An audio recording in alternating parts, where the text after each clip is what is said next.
Hello, everybody, and welcome back to the Modern Witch podcast live stream thingy here that we're doing on the socials and on the YouTubes. Joining me today is quite a really cool person. I'm really glad to have met you. Speaking of like a really awesome book that I couldn't put down, Ben Stimpson is here to talk about Ancestral Whispers, which is your new book, and that just came out, correct? Literally just on Friday. So, Ooh, and how's the it been? audio How book does that came out. feel?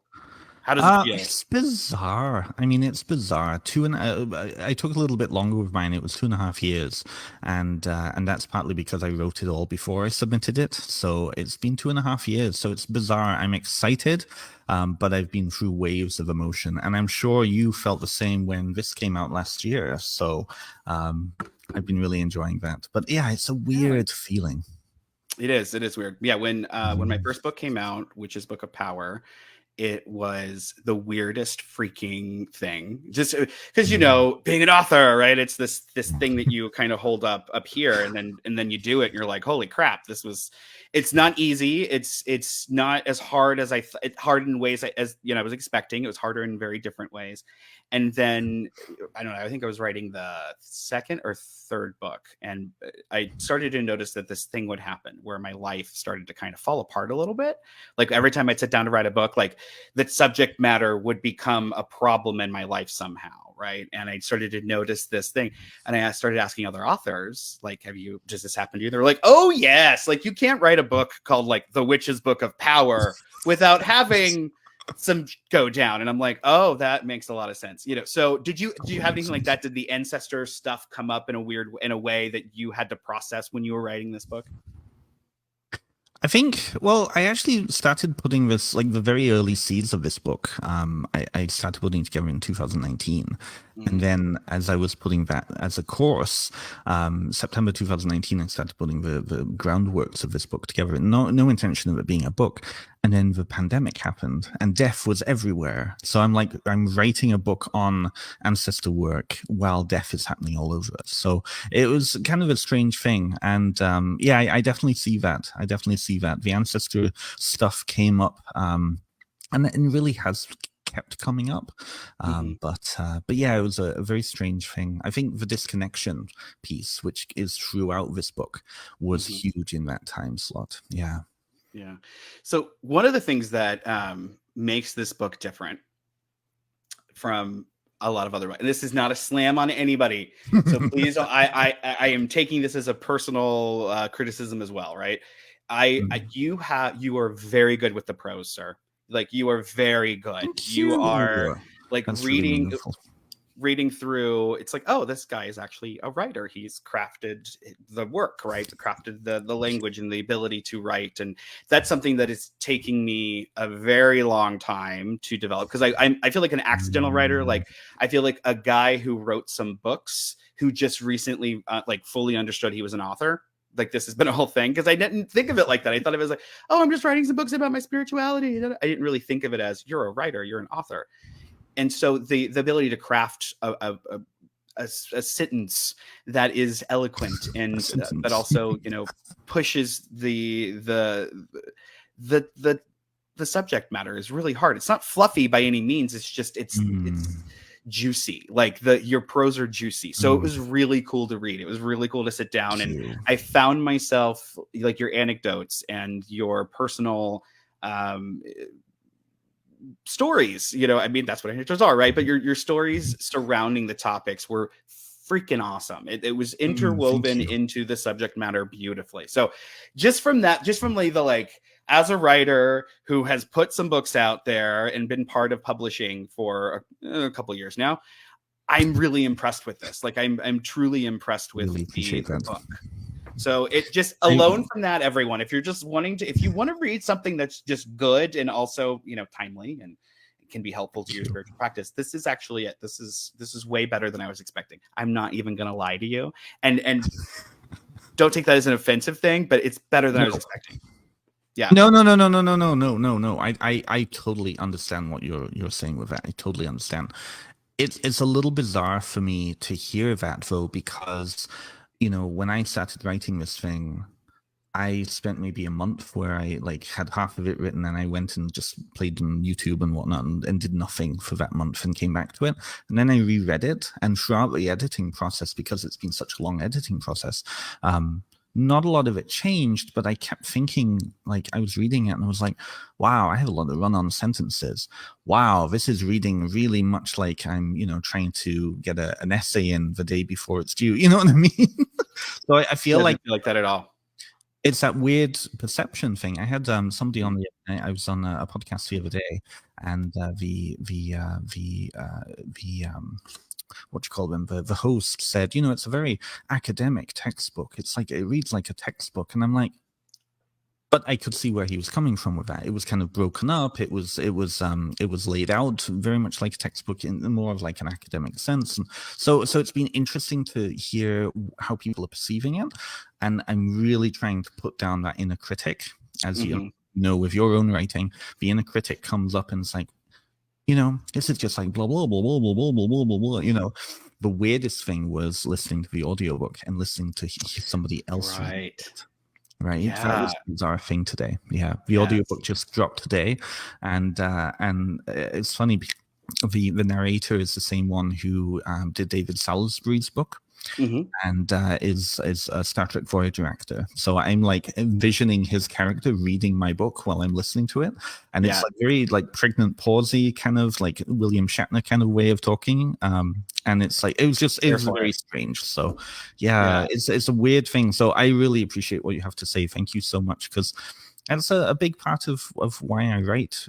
Writing has always been my most comfortable way of expressing, because like Matt, I actually went through speech therapy when I was a kid, so the verbal piece has always been weak. See, right? Same. Yeah, I was in speech therapy. Well, my R's were W's and my S's were TH's. Oh, interesting. So my TH's are F's. Oh, okay. And my I think TH, and there's one other that I think I've really tried to peg myself on. But like if I'm saying like thought instead of a thought, it's terrible. It's horrible. So yeah. It's funny that bearded gay witches who need speech therapy. Who need speech therapy with their kids. Yeah, no, that's totally a thing. That's totally thing. But and I know in my case, like I never felt confident. I never felt confident as a writer when I was younger. I mean, when it came to fiction, I knew that because I had entered some like short story contests and things like that when I was younger, and like really young, like in high school. And I knew that I was good for that because I had done pretty well in the contests and things like that. But I didn't really feel confident about English in general, about the language and what goes what. And I have a rural Ohio education, so it just wasn't, and so when I moved and I wrote a book when I was 19 called Universal Witch, which was horrible. And my partner Storm and Chaz got to read it because it had been almost picked up. It was actually surprisingly almost picked up by a company. 19. Wow. 19. And but then ultimately it was a no, and that was okay. And so I held on to the manuscript and I shared it with Storm and Chaz, and both of them were so polite and not giving me their thoughts. And so like 2 years went by, and I finally was just like, okay, look, like obviously you hate it because you're not saying anything, and it's been 2 years, And Storm just like politely was like, well, it's not. Or how did he do it? He says like, well, we should all be glad that that's not the first impression or something like that. It was just like so polite, but like gay and catty and backhanded, and I loved him for it.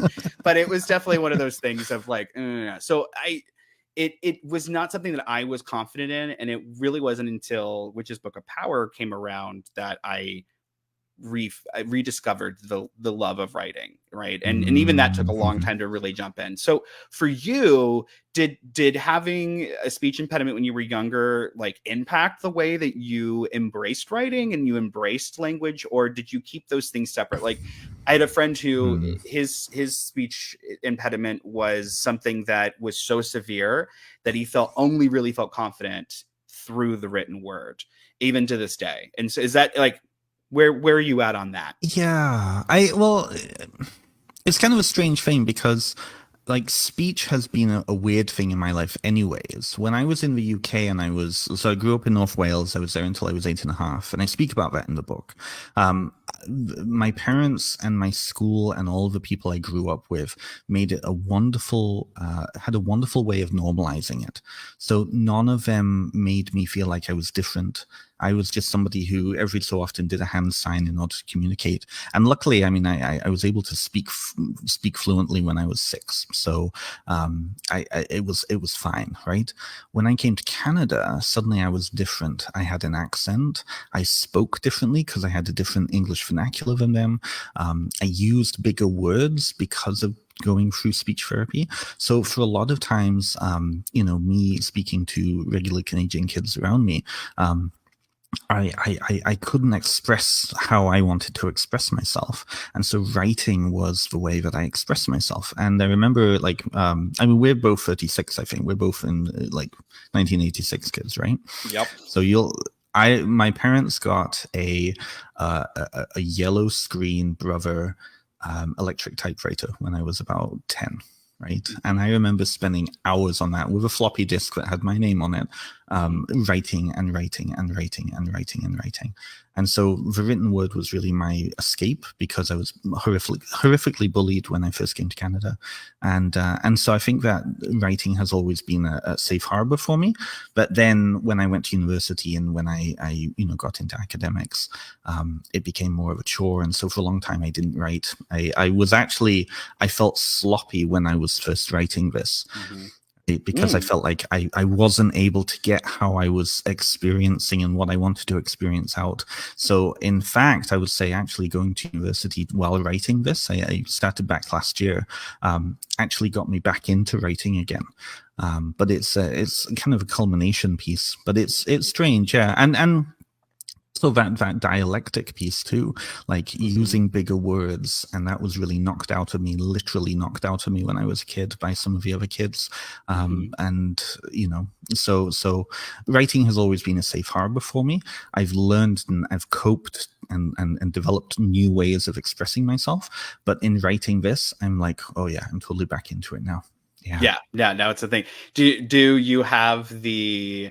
Because we talked about that inner critic. Do you have the thing now do you feel like a writer? Do you feel like an author? Like, has that awareness shift happened for you yet? I think so. Yeah, I think so. The more I use that title for myself now, especially when the book was actually starting to be put out there.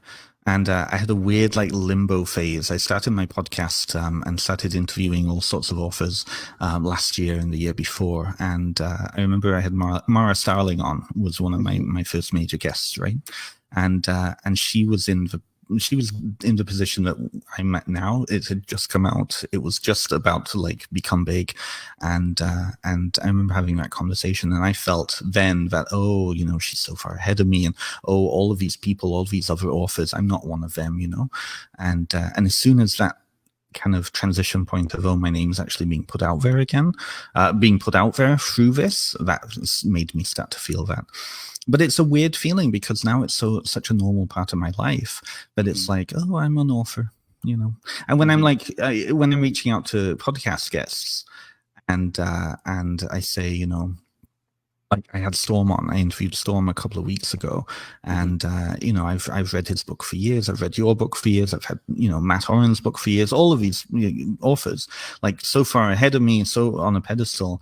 And then it's like, oh, they're just normal people, just like me. I'm a normal person. Oh, authors are just normal people. So it's kind of that weird thing that goes on, Yeah. I one of the things that I've talked a lot about with new authors, just like as they're coming up. They get their book out, and then they realize that most of the other authors in the scene are pretty nice, normal people. Like they just are like, and everyone's got personality conflicts and all that stuff kind of happens. But beyond that, most of us just are very normal, middle class kind of, people. And once you get up to, I think you kind of perceive this platform. But then you get on the platform and you realize like, oh, it's really small, actually. Like the platform is itty bitty. When people talk about being a best-selling author in occultism, that does not hold a candle unless you're Matt Oren, who like had this insane, I can say that he's my husband, I can say it. But my husband had this big burst of attention and awareness with his book, and that is this really cool rare thing that happens. But outside of that, like I'm a best-selling author in the genre, and I can't say that that particular book has sold over 12,000 copies or whatever, right? Like it's really small. So when we're talking about being a big name pagan or whatever, it's not like compared to being a big name board game player, for example.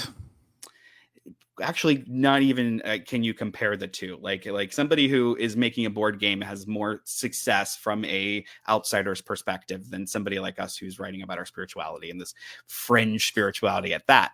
So it's interesting where people get, there's so much aggression to get to the top and to get, where people get the books out and then they get all, the community, blah, blah, blah. And then you get there and it's like, oh, okay. So this is what we're doing. Oh, it wasn't this other thing. It was, it's very interesting. So I welcome to the other side of that. And I'm sorry to disappoint you. It isn't as exciting as you probably thought it would be.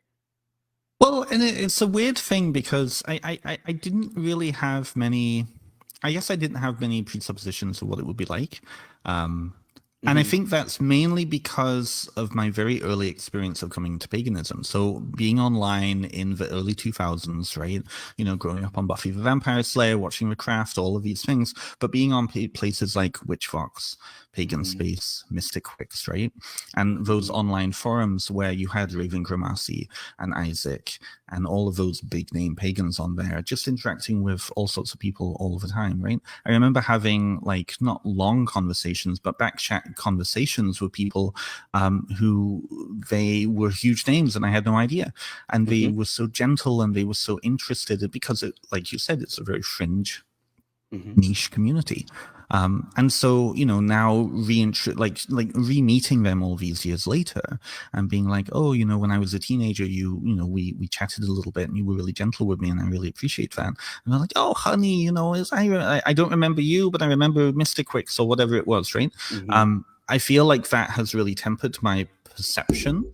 And I think that's nice. I think if I was a teenager coming in now, and I think we have a couple of mutual friends who are a little bit younger and coming into the community now, where there are huge names and there's like, there's not that sense. Well, I can't even say there's not that sense. It's just, it's interesting seeing through their eyes, kind of them uncovering, oh, like we have a mutual friend who's friends with Ivo, right? And him just realizing these people that he's meeting are big names. And it's like, oh, they want to talk to me. And then that dawning realization of, well, yeah, you're part of a community, right? Yep. Yep. It's a lovely thing. It's a lovely thing. And so in general, congratulations. Like we went off on a writing tangent. Yes. And that's totally chill. Because one thing too that I do know, people who are watching this and people who are listening are definitely people who are writers, and they're people who want to be jumping in and taking part of the big conversation that happens. And so it's a beautiful thing. And to me, that's what this really is about is I say this all the time. We've just inherited as writers, as authors in this particular genre. We've just inherited a conversation and we're going to pass it on. That's it. Yep. And that's literally what's happening here. And anything else is ego because we don't own this stuff. We just don't own this stuff. And so, so let's get back to this book, this fantastic book. So when I talk about it being it being well written, one of the things that makes it well written is that in addition to it being this multicultural thing, which is very, very important to me, I try to do in all of my books. I try to make sure that there is more than a white person's perspective whenever possible, and do so respectfully, right? There are authors who don't take the consideration of not only including other voices, but understanding those voices when they're writing about them. We'll just put it that way. And I didn't feel like that at all. And your background and your connections to different cultures was so well presented here that it absolutely sets this book aside from other books. So let's talk about the multicultural approach to this particular book, because I'm going to tell you, I was like, oh, this guy from the UK, and then I see a tree on the cover, and my head instantly went to like British, energy. Like I just conjured up, it just conjured up this kind of, and then I'm like, I open up those pages, and that was not what I was getting, and so it was so. Just from that, like, judging a book by its cover kind of a thing. I like to be the devil's advocate. Beautiful cover, by the way. Beautiful cover. But judging a book by I can't claim ownership of it. I did not come up with it, so. Sometimes that's the best way to do it. But let's ask you this. Why? Why did you want to make this? I mean, you drove it home. Like every chapter is a multicultural dive into whatever the subject matter is. Obviously, you put this into the forefront of your mind while you were writing. Why? Okay, this is a soapbox moment for me. So one of my biggest qualms with, thank you, made me full screen here. One of my biggest qualms with neo-paganism is that the level of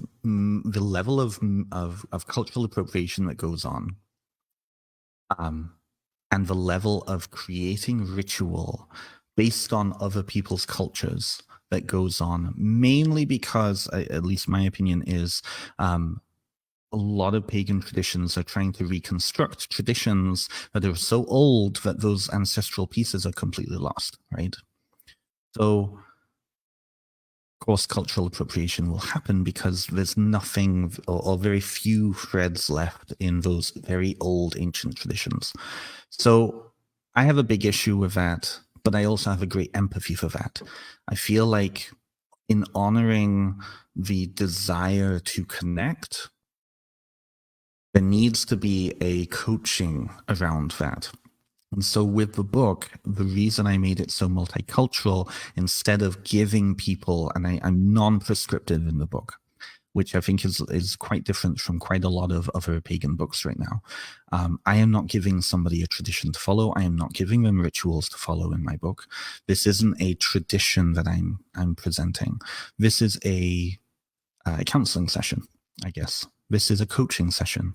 What I'm doing by presenting all of those other multicultural pieces is, first of all, to say that ancestor work in this particular way is a norm around the world. It's just Western society that no longer has that, or has lost contact with that. And in order for spirituality to be meaningful, you have to take ownership of it.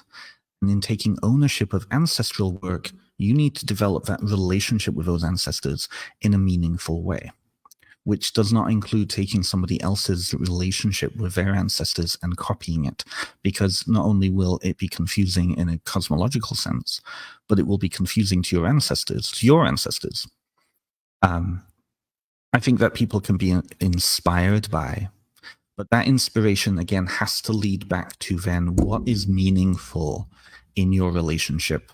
And this includes other spirits, other deities, other, right? Whatever other spiritual beings we're working with, each other, right? We wouldn't necessarily learn somebody else's language to speak to a friend of ours who doesn't speak that language. That wouldn't make any sense, and it just wouldn't make any sense. But what we can do is learn somebody else's language to communicate with them. Right. So if we take the conversational piece as an example, it's like learning how to relate to other people, and learning how to relate to family in a way that is going to be meaningful in each sense. And so the ancestor work is that. You're not only relating to your ancestors that are closest to you, but you're relating to your ancestors from 300 years ago, 1,000 years ago, 2,000 years ago, and so on and so on. You're relating to different types of ancestors. And so each of those different relationships need to have different kind of ways of approaching it. And so the whole book is really about showing, okay, this is one stream, this is one way of looking. The whole book is about coming back to ourselves as well, and really understanding ourselves. so that we are in the best place to be able to form that communication, right? Yeah. So it really is about understanding worldview and then building spiritual ritual as a form of communication on top of that. Yeah. I hope I No, I feel totally like I went blah blah blah absolutely. with that. No, it's great. That's perfect. And it speaks directly to the spirit in the book that I found so intriguing. And one of the things that I had kind of marked out is I'm gonna read a little passage back to you of your own writing, but this is for everybody else, not for you, sir. All right. So he says, while I'm writing a lot of this book with Western readers in mind, there are many multicultural societies around the world where dominant cultures influence minority religions and views. The point I want to make and challenge you to consider is how dominant culture impacts your personal views, whether that is a dominant culture derived from your own religious faith or not. Wow. Beautiful, beautiful, because it's one of those kind of critical thinking skills that it's not venerated enough. I will just put it that way. It's not supported enough. I loved it. So I think anybody can pick up this book and find a connection to something in their past. And that is wicked, and that is different, and that is special. And so that's one of the reasons I was really excited to read this book and sing your praises, so on and from the mountaintop. All right. So one of the topics that you kind of get into that I also thought was interesting is this idea of soulless traditions. What is a soulless tradition? I'm just going to hand you back the floor and let's talk about yeah, that. for sure. Well, so soulless tradition. So in chapter 1 or 2, I've lost track of where everything is in there now. But in one of the chapters where I talk about kind of how people identify death, needing to first understand what life is. So because death is often seen as the absence of life, right? So when you look at worldviews, then you have all sorts of different worldviews, and one of them is soulless tradition. Buddhism is one of the major pieces. Now there are very ancient traditions in ancient Greece, and a couple of other Indian-based traditions, a couple of conversations going on in ancient China as well, that were separate from Buddhism, but Buddhism is really the main tradition. And that is the idea that unlike so many other theisms around the world, which suggest an essential quality of self that will go to an afterlife or being reincarnated or continue to survive from body to body, right? This idea that a soulless tradition is that there is no essential self.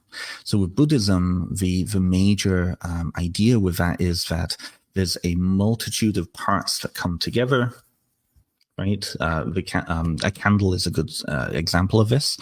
When you think about a candle, we can all visualize what a candle looks like. Candle with the beeswax, the wick, right? The flame is produced by chemical compounds, like there's a chemical interaction going on that creates that plasma. But then when you dissolve that candle, when the wax is dissolved, when the wick is burned up, and the plasma no longer is being generated by that complex interaction, then where's the candle? What is essential in that candle anymore? What continues in that candle? So Buddhism suggests that then has implications if you see a person in that way. In many Buddhist traditions. So Buddhism is one of those like missionary traditions like Islam and Christianity that encompasses many different many different cultures. And nestled under most of them are ancestor worship and ancestral traditions, because many of the Asian cultures derive from kind of animistic pre-Buddhist traditions, right? So then what are you actually worshipping there? What are you actually venerating there? And there's a huge number of different opinions on that. I think each of those cultures find a comfortable medium in understanding that. But if a soulless tradition, if there's no one essential self, then in some of the traditions I know, they'll actually talk about, okay, you're venerating the memory, or you're venerating a particular piece of that individual that's now in some sort of afterlife, or and so on and so on, right? So it's interesting, yeah. But it's fascinating. Around the same time Buddhism was coming together, ancient Greece was also formulating opinions like this. There's a lot of history of intercommunication between those regions, so it's kind of fascinating.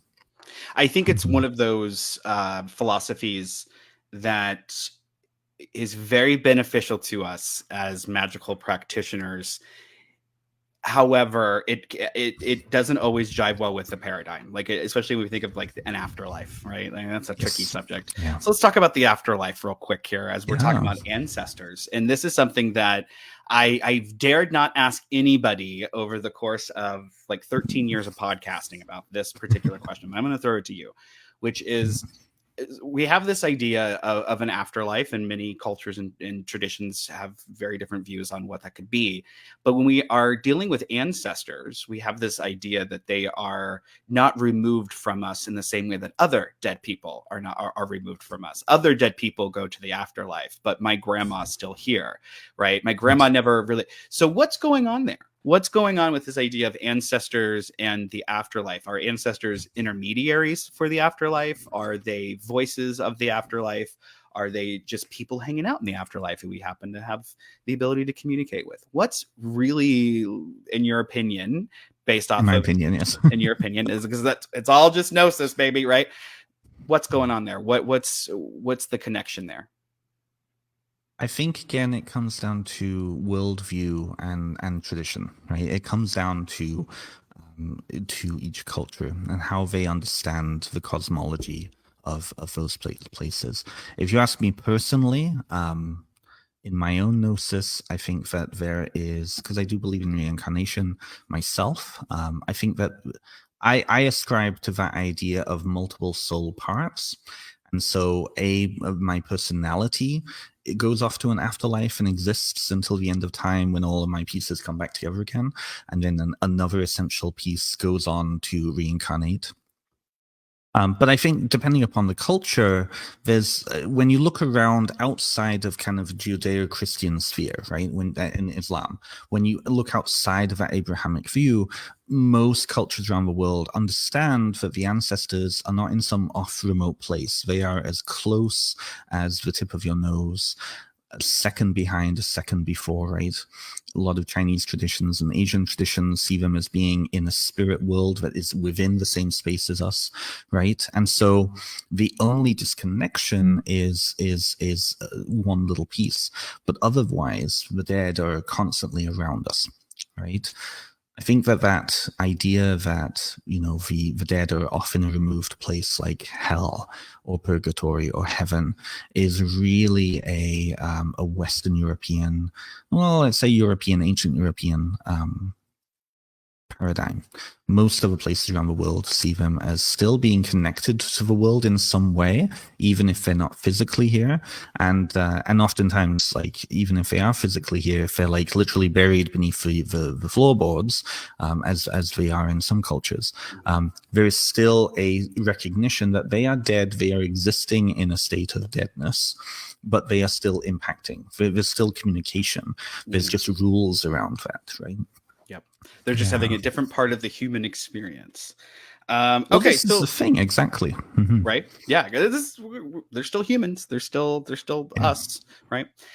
Okay, so one of the things that you address very well again is multiculturalism, infusing multicultural perspective into your practice, whether that is because you yourself are multicultural, which is the case a lot for people who are in post-colonial world, right? A lot of us are multicultural.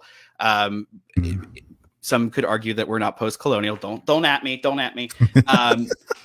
But so we have this kind of idea that sometimes we ourselves are a melting pot, and we want to honor that. We want to dive deep and make sure all of our ancestors that we're aware of are respected or venerated. But then the other thing about it is then you have people who are inspired by other traditions and other cultures. And like one thing that I think I have, especially living here in California, being around Mexican culture has greatly influenced the way that I work with the dead. And I've been a medium my whole life, but they do it better. They do it better than my ancestors do.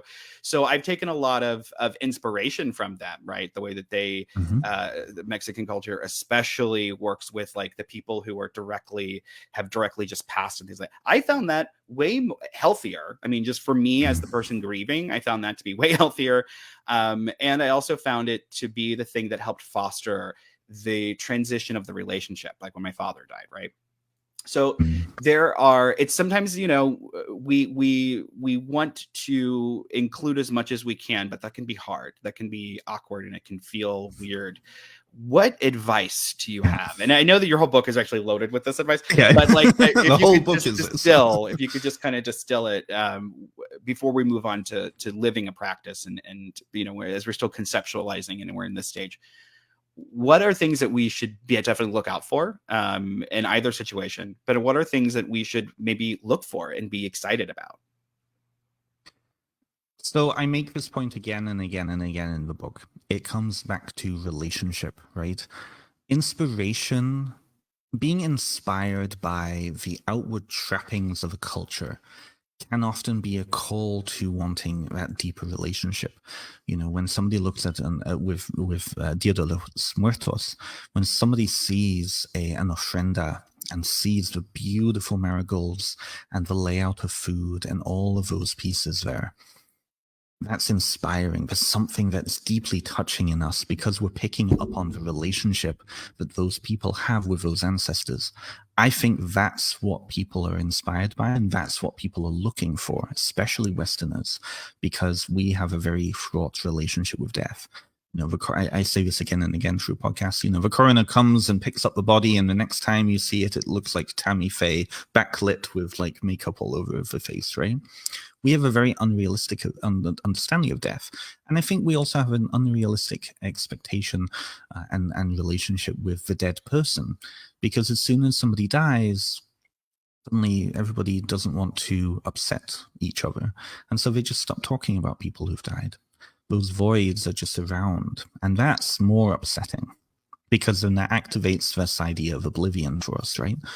So I think that being inspired by other traditions and other practices is wonderful. The danger with that, though, is on a purely ritual level and a symbolic level.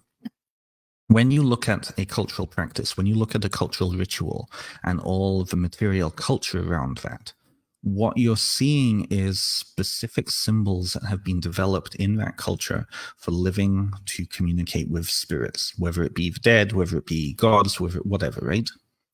So it is specifically with ancestral work. If you're copying an ofrenda, if you're copying those rituals wholesale, hoping to relate to your ancestors, it's not going to make any sense. Because my British ancestors are not going to know what a marigold is. They're not going to know what all of these, you know, Mexican, Azteca, Mayan cultural symbols are. They're not going to know what that is. They might think, oh, this is cute. He's trying to connect with me. But it's like stepping into somebody else's conversation, copying that conversation, and then trying to communicate with your own ancestors. But I think you need to go deeper and figure out, well, what's actually happening here? Okay, we have an altar. We have images, we have food, we have offerings, we have all of these pieces. How can I not emulate that, but how can I be inspired to then start to communicate to my own ancestors through a ritual format like this, but using culturally sensitive and understandable symbols? Right. And so I make that in, I forget which chapter it is in the book, but I talk about ritual as communication. And as soon as I've told people about that and talked to people about that, suddenly the light goes off. And it's like, oh, yeah, no, that makes total sense. So I can do this and I can do this. It's about taking ownership. And in taking ownership, then the inspiration can really thrive. And people can get really excited about it. Okay, well, my grandmother really loved I don't know, lemon cake.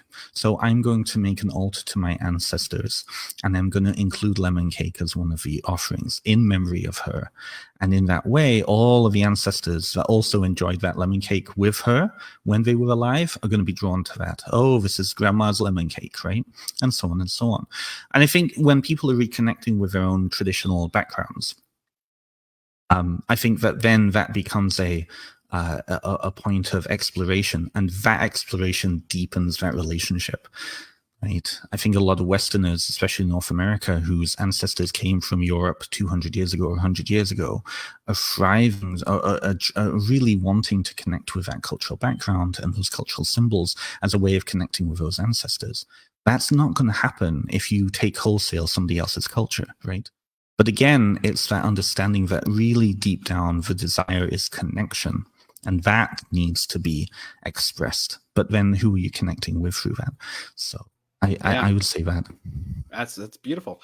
Yeah, no, one of the things that I don't know, we'll say was a spirit gave me many moons ago was the awareness that in the West, because of our colonial culture, we had to, like, our, you know, the idea is, especially if you're from a Catholic background, have as many kids as you possibly can.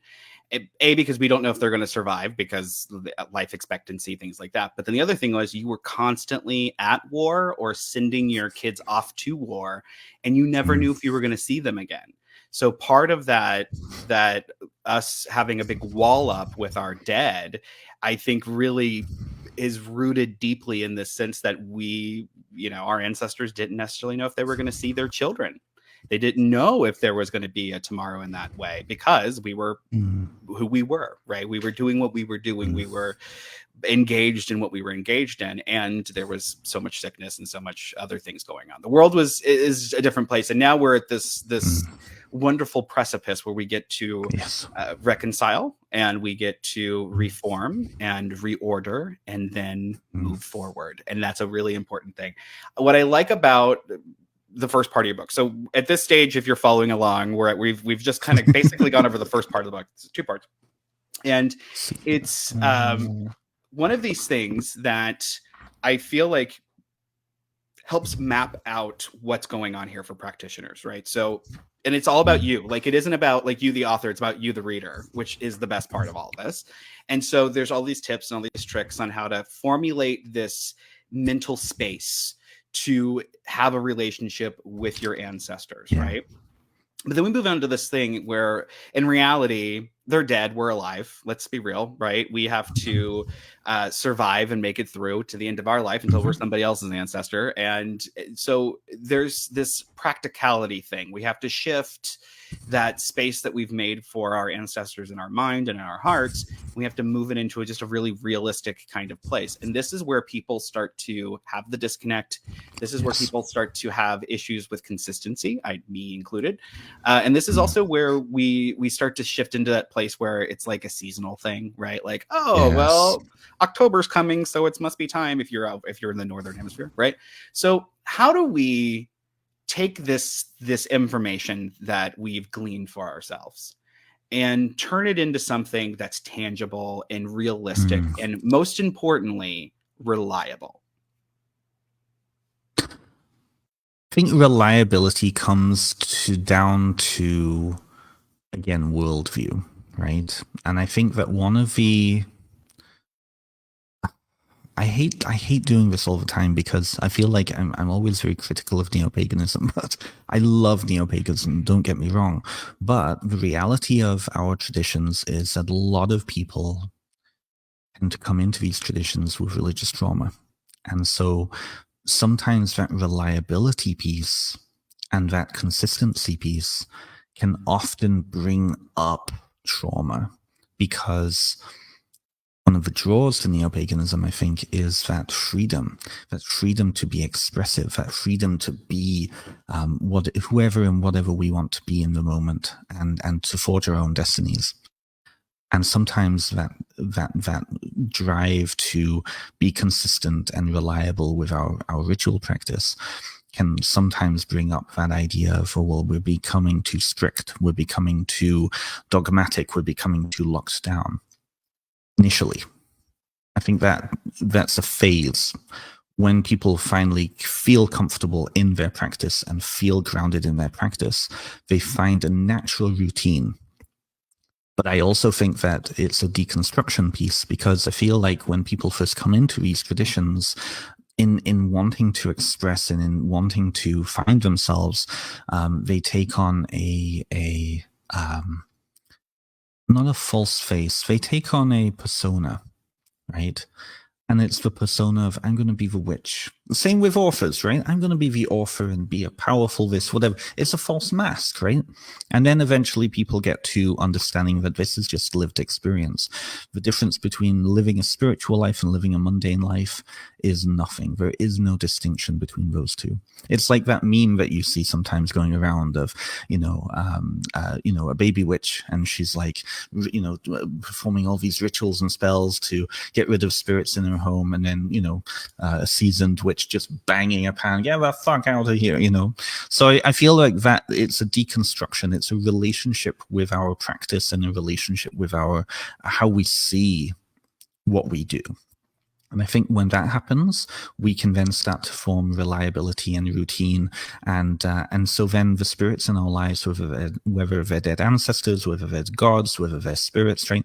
We have more of a relationship with them, and it's reliable because they're more a part of our lives than having to read a book. I'll use my own book. I won't use your book. Read a book and be like, okay, I need to do this now. I need to do that now. Okay, this book is telling me that Samhain is when I do this, it's meaningless. You form your own relationships and you form your own connections, and from that then emerges a lived practice. Yeah, absolutely. So reliability comes from familiarity. Yeah, that's a good way of putting it. Familiarity. I like that. Yeah. Okay, so freaking awesome book. Everybody, you need to go get this right now if you haven't already. It just came out last week on Friday, and we just had the audio book drop. So there are multiple options for you. Genuinely, this is one that I'm just going to tell you right now, and I'm so sorry, Ben, that I'm going to tell people to do this, but you should bring a pen and you should bring a highlighter, and you should make notes in the book and in the margin. You're going to want to highlight things. And the reason why is because there are you go about your anecdotes, and then you have some really cool culture stuff, and then suddenly there's this really big thought that brings everything together in one paragraph, and it's perfect. And you're going to want to keep that stuff, folks. It is something that it's better than a class in that. In a class, you're kind of handed a bunch of information and you're not really able to process it. There's a constant conversation that's going to happen in your head while you're reading this book. So it's something very cool, and it is unique in our genre to have a book that's written in this particular way. And I could see how it it's very it reminds me of Ronald Hutton in the way that there are. I know I'm like, oh, that's something I don't pull out of my pocket often, but it's true. It reminds me of Ronald Hunt in the fact that there are all of these little anecdotes, right, from different cultures and different places, and then it all comes together to formulate the point. And that's good writing. It's also very well cited, and that's something that I personally look for. I know, my husband got a bunch of grief because his book had a bunch of citations in it. He's like, well, do you want me to just pretend like I made this up? What is that? And so I look for citations, because here's the thing. I write a lot of channeled material. It's all coming from me and in my head, and that is weird, right? And but so whenever I get the opportunity to cite something, I'm like, let's cite this shit. So I always look for somebody who's citing well. I always look for somebody, because it means you're well studied. It means that you have gone through the contemporary works of whatever the subject matter is, and you can form a valid opinion, and that's very important. It is really important. It is really important. Yeah, it is really important. Yeah, and it becomes more important the older you get and the more books you read. It becomes more important because you start to realize, especially in the day of AI writing stuff, it's extra important. This is the thing, right? This is the thing. Yeah. This is the thing. And I mean, I know you have another question, but I just want to make a point on that. Llewellyn, my experience with Llewellyn and my publishing team was amazing, because although I was, a university background, you know how to, cite all this, I didn't realize how many things that I just knew that I didn't have a citation for. And so forcing me to go back and look at those pieces was really important in my writing journey, because, you know, we're one of those, psychologically speaking, we're the type of, we're sponges. We take in all sorts of information, and sometimes that information can get kind of wacky and distorted, right? So actually going back to the sources. And you mentioned Ronald Hutton, and this is one of the proudest moments. I was amazed by this. The blurb on the back of your book? Blurb. Woo! The blurb by Ronald Hutton. Yes. Yeah. I was like, you know, It actually has a word that I was going to read it out. I'm going to read it, but I'm going to terribly abuse a word because I've never English heard accent. it. I give you permission. Okay. Well, he's even better. No, the English accent's even horrible. All right. But the blurb is, it is a great pleasure to find a book about an important topic that is erudite, Yes. Airdate. Okay. Thoughtful, original, wide-ranging, and multicultural, and yet also deeply personal. This is such a book. That, my friend, Ronald Hutton gave you a blurb. I was actually going to start the interview off with, so how did you get a blurb by Ronald Hutton? But I decided that would be rude. But that was... I'll answer that. I will answer that. Yeah, please do. I actually just emailed him. Like so the weird thing is, so I actually know somebody who's in his grove. So he runs an OBOD grove. But I thought that it would be rather classless to be like, oh, my friend, blah, blah, blah, sent me to you, right? So I just reached out to him and explained, you know, I'm part of the Order of Bards, Ovates, and Druids. I've written this book. I understand you probably receive all sorts of requests, and so I totally will understand if you don't have time. But I would love for you to look at this. I really respect your work. Blah blah. Oh, really like hello. And within 48 hours, he got back to me. He has a system, right? He has a system. And I know what he did was he used the fast academic reading technique, which is you just like stream through it, right? And he sent me that. And I was like, Ronald Hutton, you know? Yeah. So, yeah. I was like, cool. Yeah, it's freaking cool. Speaking of that made me feel like an author. Yeah, well, then by all means. I mean, if that doesn't make you feel like an author, I don't know what will. Okay, so speaking of cool things, your podcast, you have a podcast that you started, and it is very cool. It is not only do I think people with British accents do they make better podcast hosts, because people, especially here in the US, like we prefer that. We prefer listening to that, especially for like bedtime, like it's a whole thing. And but it is a good show. It's a fantastic show. I really have enjoyed listening to it and being part. I have it on while I'm doing my plants and things like that, and it's fun. It's a really fun show. So can we talk about the show real quick? Can we talk about, why did you start it? How can we hear it? Let's do that. Why did you start it? How can we hear it? Originally, I started the show in the pandemic 2021. I originally started it because I was bored. I was also trying to gain clients. That's one of the big things. I'm a therapist, and during the pandemic, I lost all my clients. There's a lot of personal experience. Thank you, Michelle. It's true. So I started it because it was the middle of a pandemic. We were in the middle of lockdown, and I was alone with my cat in my apartment trying to get clients. And part of that was putting myself out there. And so I reached out to people I knew. I reached out to kind of friends of friends. And so the first season is a mishmash of all sorts of interesting people. So then I have 14 episodes. I had Mara Starling on. I had a couple of other authors on. And then that was it. 14 episodes, and that was it. So at the start of this summer, I was sitting with our publicist. I think you have Marcus as your publicist too. I was trying to think, okay, what can I do to generate an appearance online, right? What can I do to put my profile up there? And it's turned into one of the best things I could have ever done. So I invited a load of authors who I was connecting with. I asked my publicist to connect me with some other authors, and so I just started interviewing people. And my interviews tend to be a lot more in depth. I'm really interested in getting around the script that a lot of us have to employ when we're answering questions. And so I don't ask the same questions as like, oh, so you wrote a book, tell us about that, right? I'm really much more interested in getting to know the author, getting to know kind of what was behind their work, how they were feeling about it, all of those things. And the vast majority of people who have been on have said that they really, really loved that style. So I thought, okay, well, I really enjoyed these 20 episodes that I've done over the summer series. And so coming up, I've started a fall series. And I thought, okay, well, I'm going to do each season as a specific topic. And so coming up on, and Devin is going to be on the show at some point. Matt and Storm have also been on it. I'm focusing in on traditional and folkloric witchcraft. So a lot of the major writers right now in those traditions, and people can go to my website, benstimpson.com. I also Facebook page, Instagram. So Ben Stimpson author on most of the platforms. I just had Byron Ballard on last week, whose book is Roots, Branches, and Spirits. I just happen to have that here. I also, and she's just come out with Small Magic. This week, today, I just had Nathan Hall on, who I believe is coming to speak at Temple Fest in a couple of weeks' time that you're all going to. So I'm really excited about it. And it's been one of the best things I've ever done, because of the connection that I can have with these other authors. All of our guests, I think we've ended up speaking for like hours afterwards. I see Nicholas Pearson Walsh is in the Nicholas Pearson is in the chat here. So Nicholas was on my summer podcast. And just like being able to have that community, being able to talk with other authors and, kind of hear what their experience was like.